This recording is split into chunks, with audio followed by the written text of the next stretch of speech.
ইন্নাদ-দীনা ইনদাল্লাহিল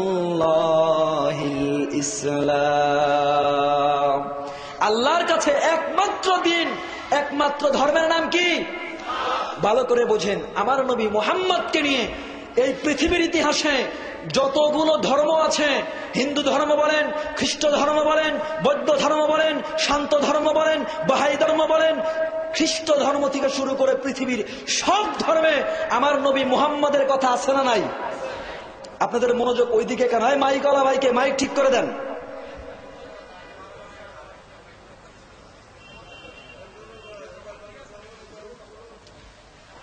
জি, মনোযোগ আছে আপনাদের?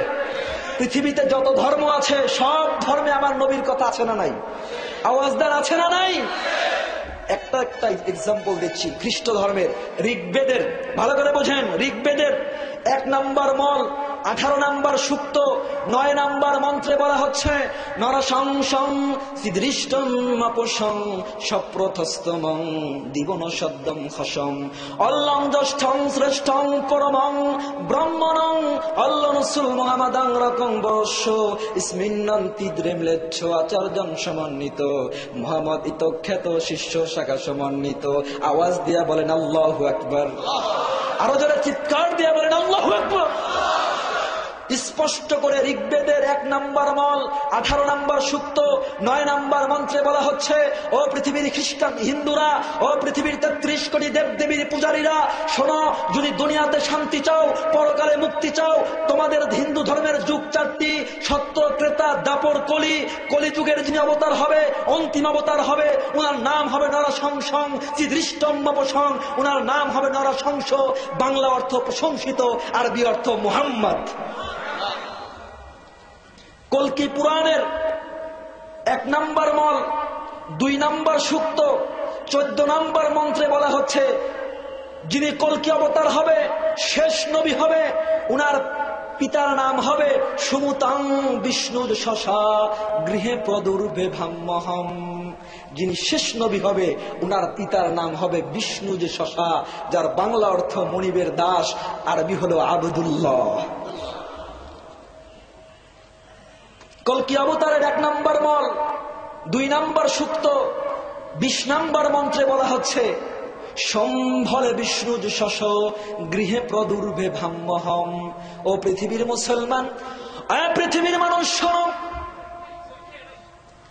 যদি তোমরা তাম পৃথিবীতে দুনিয়াতে শান্তি চাও, পরকালে মুক্তি চাও, দুনিয়ার কোন নেতা আদর্শ মেনে, কোন ডাক্তার, ডক্টর, ইঞ্জিনিয়ার, সায়েন্টিস্ট কিংবা লয়ারের আদর্শ মেনে তোমরা দুনিয়াতে কখনো শান্তি পেতে পারো না, আর পরকালে তোমরা আল্লাহর জান্নাত পেতে পারো না। সমস্যাটি আওয়াজ কেন হয়? কি মাইক ডিস্টার্ব করে? মাইকম্যানকে জি খামোশ একটু, আপনারা এই আওয়াজ করলে বিশৃঙ্খলা হয়, তখন ভালো লাগে। 1 মিনিট জিকির করেন, একটু 1 মিনিট। লা ইলাহা ইল্লাল্লাহ। মুহাব্বত নিয়ে জিকির। আপনারা একটু থামেন, মাঝখানে থামাচ্ছি। জিকির কালিমা নিয়ে কথা বলার সময় আজকে হবে না, রাত অনেক লং হয়েছে। কালিমাটা একটু মুহাব্বত নিয়ে পড়েন। এই কালিমার দাম জানেন? আল্লাহু আকবার। বিশ্বনবী বলেছেন, মান ক্বালা লা ইলাহা ইল্লাল্লাহ ফাদাখালাল জান্নাহ। কেউ যদি মুহাব্বত নিয়ে, বিশ্বাস নিয়ে কালিমা পড়ে, জান্নাতে চলে যাবে। হিন্দু ধর্মের গীতায় বলা হচ্ছে, লা ইলাহা হর্তি পাপম ইল্ল ইলহা পরম পদম দন্ম বই কুণ্ঠপর অপ অনুদিত জবিনাম মুহাম্মদ। কেউ যদি মুহাব্বত নিয়া লা ইলাহা ইল্লাল্লাহ মুহাম্মাদুর রাসূলুল্লাহ পড়ে, জীবনের কৃত সব গুনাহ মাফ করে দিবেন। এই জন্য মুহাব্বত নিয়ে 1 মিনিট জিকির করে সময় নষ্ট করার টাইম এখন নেই। লা ইলাহা ইল্লাল্লাহ,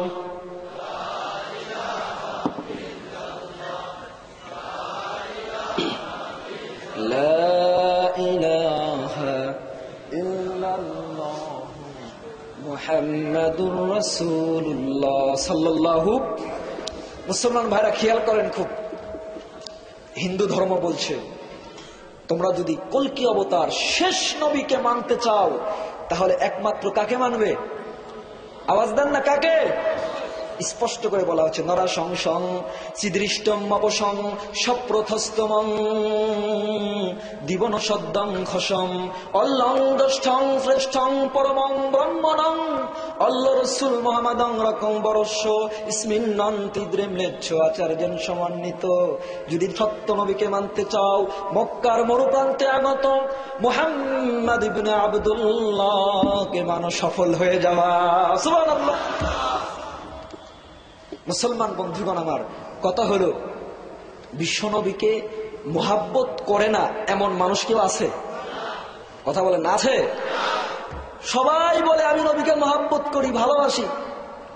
বিশ্বনবী বলেছেন ভালোবাসতে হবে। ভালোবাসতে হবে কিনা? বুখারীর হাদিস, মুসলিমের হাদিস, বিশ্বনবী বলেছেন লা ইউমিনু আহাদুকুম হাত্তা আকুনা হাব্বা ইলাইহি মিন ওয়ালিদিহি ওয়া ওয়ালাদিহি ওয়ান নাসি আজমাইন। ততক্ষণ পর্যন্ত পরিপূর্ণ মুমিন হতে পারবে না যতক্ষণ না তোমার জানের চেয়ে, মালের চেয়ে, সন্তানের চেয়ে আমি নবী মুহাম্মদকে ভালোবাসবে। প্রশ্ন হলো, ভালোবাসার দাবি সবাই করে, ঠিক কিনা? কিন্তু ভালোবাসার মানদণ্ড কি? হযরত আমর ইবনুল আস রাদিয়াল্লাহু তাআলা আনহু যখন ফিলিস্তিন জয় করার জন্য জিহাদের ময়দানে গিয়েছেন, আমর ইবনুল আস এবং মুজাহিদিন বাহিনী, ভালো করে বুঝবেন কথাগুলো,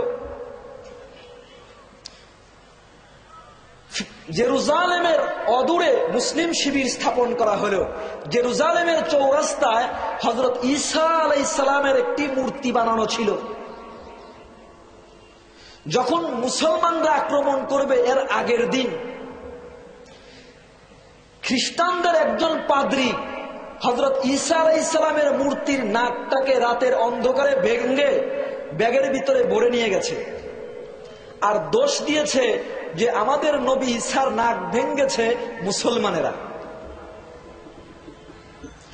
খ্রিস্টান যে বাদশাহ, সে আমর ইবনুল আসের কাছে সংবাদ পাঠালো যে তোমাদের ভিতরে আমাদের নবীকে অবমাননা করা হয়েছে, আমাদের নবীর নাক ভাঙ্গা হয়েছে। যে এই কাজ করেছে তাকে আমাদের কাছে অর্পণ করো, যদি অর্পণ না করো তাহলে আমরা প্রতিশোধ নেব। আমর ইবনুল আস খবর নিয়ে দেখলেন আসলে মুসলমানরা এই কাজ করে নাই, করেছে তাদের কেউ, কিন্তু কিছু করার নাই। আমর ইবনুল আস চিঠি লিখলেন জেরুজালেমের বাদশার কাছে, আপনারা আমাদের কেউ তো এমনটি করে নাই, সুতরাং আপনাদেরই কেউ করেছে, তবে আপনারা প্রতিশোধ নিতে চান, কিরকম প্রতিশোধ বলেন? আল্লাহ, খুব ভালো করে বুঝবেন। জেরুজালেমের বাদশা এবার সংবাদ পাঠালো, হে আমর ইবনুল আস, আপনি যদি আমাদের নবীর নাক যে ভেঙেছে তাকে যদি আমাদের কাছে অর্পণ না করেন, আমরা জেরুজালেমের চৌরাস্তায় মুহাম্মাদের একটি মূর্তি বানাবো, আর মুহাম্মাদের নামক মূর্তির নাক ভেঙে আমাদের নবীর অপমানের প্রতিশোধ নেব। নাউজুবিল্লাহ। রাসূলের মহাব্বত, হযরত আমর ইবনুল আস সাথে সাথে চিঠি লিখলেন, জেরুজালেমের বাদশা শোনেন, আমাদের মুসলমান এমন কেউ করে নাই, তবে আপনি যেহেতু প্রতিশোধ নিতে চান, আমি মুসলমানদের পক্ষ থেকে আমর ইবনুল আস ঘোষণা করলাম আপনারা একটা দিন ফিক্সড করেন, ওই দিনে সমস্ত খ্রিস্টানদের সামনে আমি আমর ইবনুল আজের তাজা নাক কেটে আমার নবীর বিরুদ্ধে যেই অপরাধ যে করেছে তার বিরুদ্ধে যেই অ্যাকশন নিতে চেয়েছেন, মূর্তি বানায়া নাক কাটবেন, তার বদলায় আমি আমর ইবনুল আসের নাক কেটে নেবেন।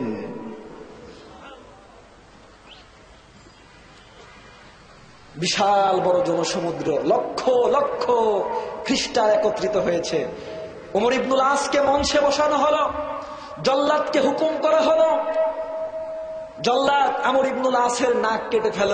আমর ইবনুল আস হাসে, সুবহানাল্লাহ। আমর ইবনুল আসকে জিজ্ঞাসা করা হলো, হাসছেন কেন?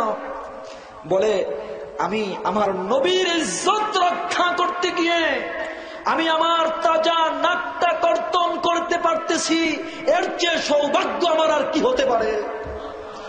মুসলমান ইশকে রাসূল দেখেন, আর আজকে আমাদের ইশকে রাসূল কেমন? রবিউল আউয়াল আসতেছে, রবিউল আওয়াল আসতেছে, রবিউল আওয়ালে মিষ্টির দোকানে আর জিলাপির দোকানে আগুন ধরা দেওয়া, সারা বছরে আমাদের কোন ইশকে রাসূলের খবর নাই, ঠিক কিনা? ও মুসলমান, রবিউল আওয়ালকে কেন্দ্র করে বলি, সারা বছরের ইশকে রাসূলের যাদের খবর নাই, রবিউল আউয়াল আসলে যাদের ভিতরে ইশকে রাসূল ফাল দিয়ে ওঠে, জিলাপির দোকানে আর মিষ্টির দোকানে আগুন ধরায়, আল্লাহর নামের শপথ করে বলি, আমরা আশিকে রাসূল হতে পারি না। ইশকে রবিউল আউয়ালে বড় বড় জশ্নে জুলুস, বিশাল বড় বড় মিছিল, তাজিয়া মিছিল দিলাম, অথচ আমার মুখে রাসূলের সুন্নতের দাড়ি নাই। ও মুসলমান, তোমার চেহারার ভিতরে আল্লাহর নবীর সুন্নত নাই, তুমি কি করে আশিকে রাসূল হতে পারো? আশিকে রাসূল এত সহজ নয়। আমর ইবনুল আস দাঁড়িয়েছেন, আল্লাহু আকবার, নাক কাটা হবে, জল্লাদ ছুরি নিয়ে দাঁড়িয়েছে, এমন মুহূর্তে এক ইহুদি, ওই খ্রিস্টান পাদ্রী, ওই ভিড়ের ভিতর থেকে ডাক দেয়া বলে, থামো, আসলে মুসলমানেরা করে নাই, আমি নিজে আমার নবীর নাক ভেঙ্গে ব্যাগে ঢুকিয়েছিলাম মুসলমানদেরকে কলঙ্কিত করার জন্য, মুসলমানদেরকে অপবাদ দেওয়ার জন্য, কিন্তু না পারি নাই, আমি ফেল হয়েছি। যেই নবীর উম্মত নবীকে জান দিয়া মুহাব্বত করে, যেই নবীর মূর্তির নাক ভাঙার বদলায় নিজের তাজা নাক দিয়ে দিতে চায়, ওই নবীর শানে খেলাফ হবে এমন কিছু হতে পারে না। সবাই কালেমা পড়ে মুসলমান হয়ে যায়। ও মুসলমান, এটা হলো আশিকে রাসূল। আল্লাহু আকবার। প্রশ্ন হলো, আল্লাহ তাআলা বলছেন অনুগত্য, ইশকে রাসূলের অর্থ, কুল ইন কুনতুম তুহিব্বুনাল্লাহ ফাত্তাবিউনি ইউহিব্বুকুমুল্লাহ। আল্লাহ বলছেন যদি ভালোবাসো অনুগত্য করতে হবে, ভালোবাসার মাপকাঠি অনুগত্য করা। প্রশ্ন হলো অনুগত্য কেন করবেন, মানবেন কেন? 3 কারণে মানবেন। কারণ 3টা বলে আমরা ইনশাআল্লাহ আখিরি মোনাজাত দেব। কয় কারণে মানবেন? আওয়াজ দেন, কয় কারণে? 3 কারণ বলার আগে মাঝখানে একটি কথা মনে আসলো, আমার কথা রাসূলকে মানবেন না, মানবেন কাকে? ও ভাই, একটা জিনিস লক্ষ্য করেন তো, একজন ডাক্তার হয়েছে, FCPS, MBBS, FRCPS, ওই FRCPS ডাক্তার, সে ইঞ্জিনিয়ারিং সম্পর্কে বোঝে না, ঠিক কিনা? ভাই বলেন ঠিক কিনা? একজন ইঞ্জিনিয়ার বুয়েট থেকে MSc, BSc সব কমপ্লিট করেছে, কিন্তু MSc করা ইঞ্জিনিয়ার, সে কিন্তু ডাক্তারি বোঝে না, ঠিক কিনা? কিন্তু মুসলমান ভাইরা লক্ষ্য করুন, আল্লাহ রাব্বুল আলামিন এমন একজন পয়গম্বর আমাদেরকে দিয়েছেন, যেই নবী কোন স্কুলে গেলেন না, মাদ্রাসায় গেলেন না, কোন বিজ্ঞানাগারে গেলেন না, কিন্তু এমন এমন বিজ্ঞানের থিওরি দিলেন, এমন এমন কথা আমার নবী বললেন, বিশ্ব নবী বলেন নাই। অর্থনীতি বলেন, সমাজনীতি বলেন, পরিবার নীতি বলেন, ফিলোসফি বলেন, অ্যাস্ট্রোলজি বলেন, বিজ্ঞান এবং জ্ঞান বিজ্ঞানের এমন কোন ধারা নাই, এমন কোন পথ নাই যেই শাখায়, যেই অনুষদে আমার বিশ্ব নবী মুহাম্মদুর রাসূলুল্লাহ সাল্লাল্লাহু আলাইহি ওয়াসাল্লাম কথা বলেন না। খুব বেশি উদাহরণ দেওয়া যাবে না। আজ জ্ঞান বিজ্ঞানের যুগ, টেকনোলজির যুগ। ও মুসলমান ভাইরা লক্ষ্য করুন, আজ বিজ্ঞানীরা 1টা 2টা বিজ্ঞানের থিওরি পড়ে তারা বলে ইসলাম শেখেলে ইসলাম মানা যাবে না, ইসলাম শেখেলে ইসলাম মানা যাবে না, মডার্ন জিনিস মানতে হবে। ও যুবক ভাইরা, স্কুল, কলেজ, ইউনিভার্সিটির ছাত্র লক্ষ্য করুন, ইসলাম শেখেলে কি করে বলো? আজ জ্ঞান বিজ্ঞানের যুগেও ইসলাম যে থিওরি দিল, আমার নবী মুহাম্মদুর রাসূলুল্লাহ সাল্লাল্লাহু আলাইহি ওয়াসাল্লাম যে থিওরি দিল, বিজ্ঞানীরা এত গবেষণা করার পরেও তাদের মাথা নত করতে বাধ্য হয়েছে। এজন্য একটি কথা মনে রাখবেন, আমরা সব সময় বিজ্ঞানকে জাস্টিফাই করব কোরআন দিয়ে, বিজ্ঞান দিয়ে কোরআনকে নয়। কথাটা মনে রাখবেন, বিজ্ঞানকে জাস্টিফাই করব কি দিয়ে? কোরআন দিয়ে। বিজ্ঞান দিয়ে কোরআনকে নয়। কেন? বিজ্ঞানের থিওরি সবসময় চেঞ্জ হয়। আজকে একটা বলে, কাল আর একটা বলে, এক বছর একটা বলে, আরেক বছর আর একটা বলে। কিন্তু আমার আল্লাহর কোরআন বিশ্ব নবীর মাধ্যমে বিজ্ঞানের যা থিওরি দিয়েছেন, একটিও কি চেঞ্জ হয়েছে? বলেন, চেঞ্জ হয়েছে? পৃথিবীতে একখানাই গ্রন্থ এমন যেখানে কোনো চেঞ্জ নাই। Quran is the only one divine book that has remained unchanged. The difference between Quran and past rebel book, the Quran is the only one divine book that has remained unchanged. আওয়াজ দিয়ে বলেন আল্লাহু আকবার। মুসলমান ভাইরা আমার নবী মুহাম্মদুর রাসূলুল্লাহ সাল্লাল্লাহু আলাইহি ওয়াসাল্লাম লক্ষ্য করেন, আল্লাহ রাব্বুল আলামিন মহাকাশ নিয়ে থিওরি দিলেন। এমন সময় থিওরি দিলেন যখন বিগ ব্যাং থিওরি আবিষ্কার হয় নাই, আপেক্ষিক তত্ত্ব আবিষ্কার হয় নাই, অ্যাস্ট্রোলজি আবিষ্কার হয় নাই, কম্পিউটার আবিষ্কার হয় নাই, টেকনোলজি আবিষ্কার হয় নাই। কিন্তু আমার নবীর মাধ্যমে আল্লাহ রাব্বুল আলামিন মহাকাশ নিয়ে থিওরি দেওয়ালেন। সূরা আম্বিয়ার 30 নম্বর আয়াত। أَوَلَمْ يَرَ الَّذِينَ كَفَرُوا أَنَّ السَّمَاوَاتِ وَالْأَرْضَ كَانَتَا رَتْقًا فَفَتَقْنَاهُمَا। বলেন আল্লাহু আকবার। চিন্তা করেন একটু ভালো করে। আমি এক দুটা এক্সাম্পল শুধু বিজ্ঞান নিয়ে দেব, আমার এই আলোচনায় যাব না। আজকে বিজ্ঞান নিয়ে কোনোদিন সুযোগ হলে শুধু বিজ্ঞান আর কোরআন নিয়ে বলবো। আজকে এক দুটা এক্সাম্পল দিচ্ছি। আপনারা কি বিরক্ত হচ্ছেন? বিরক্ত হচ্ছেন? শেষ মোনাজাত করে যাবেন তো? সবাই করে যাবেন? ওঠাউটি করলে আর আলোচনা করতে ভালো লাগে না। সবাই মোনাজাত করে যাবেন তো ইনশাআল্লাহ? কে কে চলে যাবেন মোনাজাতের আগে হাত উঠান তো। মাশাআল্লাহ, কেউ যাবে না। আল্লাহ তাআলা আমাদের কবুল করুক, বলি আমিন। মুসলমান ভাইরা আমার, বিজ্ঞান বলছেন এই আসমান জমিন সৃষ্টি হওয়ার আগে সবকিছু মহাকাশে প্রায় 13.7 বিলিয়ন বছর আগে সবকিছু একাকার ছিল। 1915 সালে আলবার্ট আইনস্টাইন যখন আপেক্ষিক তত্ত্ব আবিষ্কার করল, আপেক্ষিক তত্ত্বের একটি গাণিতিক সূত্রের নাম ফিল্ড ইকুয়েশন। এই ফিল্ড ইকুয়েশন দ্বারা যখন জরিপ করা হয়, জাস্টিফাই করা হয়, জাস্টিফাই করার পরে পাওয়া যায় একটি big bang theory. Big bang অর্থ হলো সবকিছু একাকার ছিল, একটি বিস্ফোরণের মাধ্যমে সবকিছু সৃষ্টি হয়। এই বিগ ব্যাং থিওরির বিগ ব্যাংকের 200 মিলিয়ন বছর পরে আসমান সৃষ্টি হলো, জমিন সৃষ্টি হলো। আর এই বিগ ব্যাং থিওরির 200 বিলিয়ন বছর আগে আসমান জমিন সবকিছু একাকার ছিল। সবকিছু কি ছিল? একাকার। ভালো করে বুঝবেন। আমেরিকার মহাকাশ বিজ্ঞান গবেষণা নাসা, সে উইলকিনসন মাইক্রোওয়েভ অ্যানিস্ট্রপি প্রোব নামে একটি উপগ্রহ মহাকাশে প্রেরণ করে। উইলকিনসন মাইক্রোওয়েভ অ্যানিস্ট্রপি প্রোব নামে একটি উপগ্রহ আকাশে প্রেরণ করা হয়। 1 বছর গবেষণা চালিয়ে সেখান থেকে সেন্ড করা কিছু পিকচার অ্যানালাইজ করে এক্সপ্লেইন করে পাওয়া যায় এই আসমান জমিন সব কিছু প্রায় সৃষ্টি হওয়ার আগে সবকিছু একাকার হয়েছিল। আমার আল্লাহ সূরা আম্বিয়ার 30 নম্বর আয়াতে অ্যাস্ট্রোলজি আবিষ্কার হওয়ার আগে থিওরি দিচ্ছেন, আওয়ালাম ইয়ারাল্লাযীনা কাফারু আন্নাস সামাওয়াতি ওয়াল আরদা কানাতা রাতকা। আল্লাহ রাব্বুল আলামিন বলেন, লক্ষ্য করুন, এমন সময় আল্লাহ বললেন যখনও ফিল্ড অফ ইকুয়েশন আবিষ্কার হয় নাই, বিগ ব্যাং আবিষ্কার হয় নাই, আলবার্ট আইনস্টাইন ছিল না, কম্পিউটার ছিল না, টেকনোলজি ছিল না, এমন একটা মুহূর্তে আমার আল্লাহ মহাকাশ নিয়ে থিওরি দিলেন। ও পৃথিবীর মানুষ, আল্লাহ তাআলা আসমান জমিন সৃষ্টি করার আগে সব কিছু একাকার হয়েছিল। সুবহানাল্লাহ। মুসলমান ভাইরা লক্ষ্য করুন, এই যে ফিঙ্গারপ্রিন্ট, সারা পৃথিবীতে 800 কোটি মানুষ, একজনের ফিঙ্গারপ্রিন্টের সাথে আর একজনের এক মেলে না।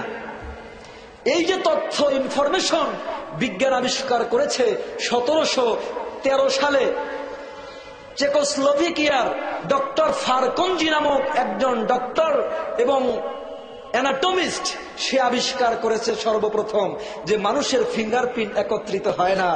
কিন্তু লক্ষ্য করুন, 1400 বছর আগে যখন বিজ্ঞানের কিছুই ছিল না, আমার আল্লাহ তাআলা থিওরি দিলেন সূরা কিয়ামার, লা উকসিমু বিয়াউমিল কিয়ামাহ ওয়া লা উকসিমু বিন নাফসিল লাওয়ামা আয়াহসাবুল ইনসানু আল্লান নাজমা'a ইযামা বালা কাদিরিনা আলা আন নুসাউবিয়া বানানা।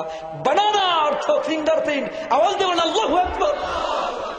চিন্তা করেন, যখন বিজ্ঞানের কিছুই ছিল না, আল্লাহ রাব্বুল আলামিন 1400 বছর আগে কোরআনের ভিতরে থিওরি দিলেন যে মানুষের ফিঙ্গারপ্রিন্টকে একত্রিত হয় না, আমি আল্লাহ ওই ফিঙ্গারপ্রিন্টকে চিহ্নিত করে হাসরের ময়দানে বিচার কার্য করব। লক্ষ্য করুন, খাবার নিয়ে আমি ওই দিনকেও বলেছিলাম, আল্লাহ তাআলা সূরা বাকারায় খাবারের একটা হারাম লিস্ট তালিকায় দিলেন, ইন্নামা হাররামা আলাইকুমুল মাইতাতা ওয়াদ-দামা ওয়া লাহমাল খিনজির। আল্লাহ তাআলা শুকরের মাংস হারাম করলেন, মৃত প্রাণীকে হারাম করলেন। পৃথিবীর মানুষ চিন্তা করলো শুকরের মাংস কেন হারাম হলো, মৃত প্রাণী কেন হারাম হলো, কারণ কি? মানুষজন অবাক, চিন্তিত হলো। কিন্তু বর্তমান মেডিকেল সায়েন্স প্রুভ করে দিয়েছে, না না না, বিজ্ঞান এবং মেডিকেল সায়েন্স যতই ডেভেলপ হোক না কেন, আমার আল্লাহ রাব্বুল আলামিনের কোরআনের প্রতিটা থিওরি মানুষের কল্যাণের জন্য। মেডিকেল সায়েন্স প্রুভ করেছে, the modern science has discovered the flash of swine contains worms